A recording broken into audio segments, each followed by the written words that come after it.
장애인 문화복지신문 제256호 제1면 기사입니다. 2020년 트루컴퍼니 장애인 고용 신뢰기업 선정 고용노동부 장관 이재갑과 한국장애인고용공단 이사장 조종란 이하공단 은 장애인 고용 30주년을 맞아 2020년 트루컴퍼니 장애인 고용 신뢰기업 수상기업을 선정해 14일 공단 누리집에 발표했다. 트루컴퍼니는 장애인 고용 신뢰기업을 말하며 공단과 연계하여 장애인 고용 확대를 위하여 성실히 노력한 기업기관에게 고용노동부 장관상을 수여하여 자부심을 높이는 포상제도이다. 올해는 장애인 고용 30주년을 기념하여 공단과 장애인 고용 증진 협약을 체결한 기업기관뿐만 아니라 공단과 연계하여 장애인 고용을 추진한 기업기관으로 선정 대상을 확대하였으며 매년 5개소 이내였던 선정 규모도 7개소로 늘려서 선정했다. 올해 트루컴퍼니 대상은 SK 주식회사가 선정되었으며 금상은 건강보험심사평가원과 엠코테크놀로지 코리아 주, 은상은 한국보훈복지의료공단, 오스템 임플란트 주, 동상은 한국석유공사와 상원의료재단 부평힘찬병원 등 총 7개 기업이 선정됐다.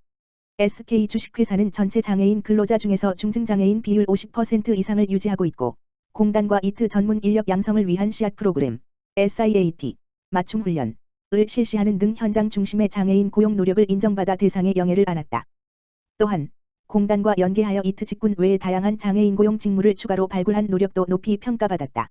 중증장애인 고용을 확대하기 위해 바리스타 직무와 우편물 관리 직무를 추가해 채용 범위를 넓혔고 바리스타 채용의 경우 공단과 함께 맞춤 훈련을 제공하여 장애인의 전문성을 향상시켰으며 수료한 장애인 36명을 모두 직접 고용하는 등 사회적 가치 창출에도 기여했다. 건강보험심사평가원은 2019년에 공단과 장애인 고용 증진 협약을 체결하고 장애인 특별 채용 등을 통해 적극적인 장애인 채용을 진행한 공로를 인정받아 금상을 차지했다.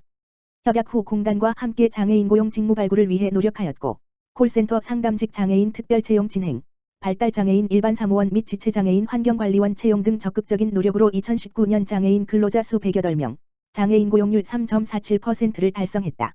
엠코테크놀로지 코리아 주는 중증장애인 채용을 위한 맞춤형 직무 개발을 통해 2019년에는 총 84명의 장애인이 근무하는 등 기업의 사회적 책임을 다하기 위해 지속적으로 노력하고 있다. 공단의 지원 고용, 장애인 인턴제, 훈련 프로그램을 적극적으로 활용하여 다이셈 매트, 이물질 제거 장비, 관리, 기숙사 및 복지동 관리 직무를 개발하는 등 중증장애인 고용을 확대했다. 한편 트루컴퍼니 시상은 장애인 고용에 대한 현장의 의견을 수렴하기 위해 공단에서 직접 기업기관을 방문하여 진행할 예정이다. 공단 조종란 이사장은 코로나19로 어려움을 겪고 있는 상황에서도 장애인 고용을 위해 진정성 있는 노력을 다해준 수상 기업과 기관에게 감사드린다라며 공단은 앞으로도 양질의 장애인 일자리 확대를 통해 장애인 고용이 활성화될 수 있도록 최선을 다해 지원하겠다라고 밝혔다. 장애인도 광역버스 타고 싶다 촉구. 전국장애인 차별철폐연대 전장현 가 11일 강남역 버스 정류장에서 기자회견을 갖고 장애인도 광역버스를 탈 수 있도록 교통약자 이동편의 증진법 개정 및 광역버스 준공영제 시범사업에 휠체어가 탑승할 수 있는 저상버스를 도입할 것을 촉구했다. 앞서 지난 8월 17일 국토교통부 대도시권광역교통위원회는 광역급행버스 3개 노선을 대상으로 준공영제 시범사업에 착수하기 위해 사업자 모집 공고를 실시한다고 발표했다. 이번 준공영제 시범사업은 수도권 주요 교통축을 운행하는 광역급행버스 노선을 대상으로 공공성 강화 재정 효율성 제고 안전 및 서비스 개선에 중점을 두고 추진될 계획이다. 광역버스 준공영제 시범사업 노선은 남양주 물결표 사인 잠시력 김포 물결표 사인 강남역 안양 물결표 사인 강남역 등 총 3개 노선이다. 그러나 국토부는 시범사업이라 예산이 없다는 이유로 장애인이 탑승할 수 없는 일반 버스를 도입한다는 것이 전장현의 주장이다.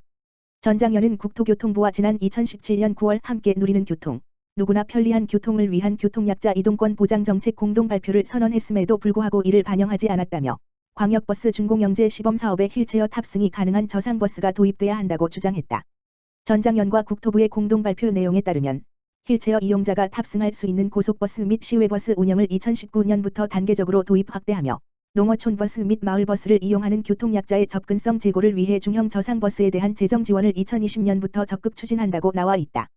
저상버스는 2005년 교통약자 이동편의 증진법 제정에 따라 도입되었으나 강제 조항이 아니어서 실제 도입률은 여전히 저조한 상황이고 이러한 저상버스가 시내버스에만 도입되어 수도권 광역통행이나 시외통행의 장애인은 광역버스를 이용할 수 없고 오로지 지하철에 의지하고 있는 현실이다.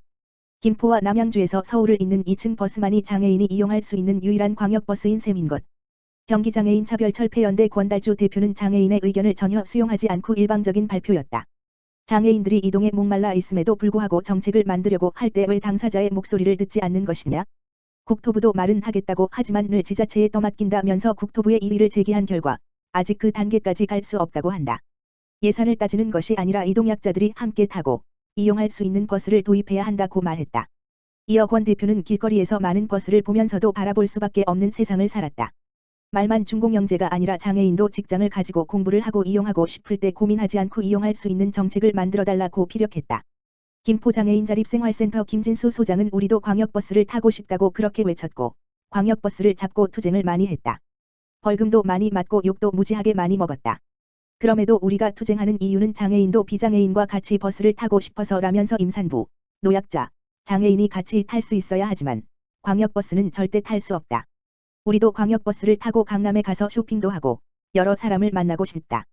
장애인이 탈 수 있는 광역버스가 만들어지는 그날까지 투쟁할 것이라고 주장했다.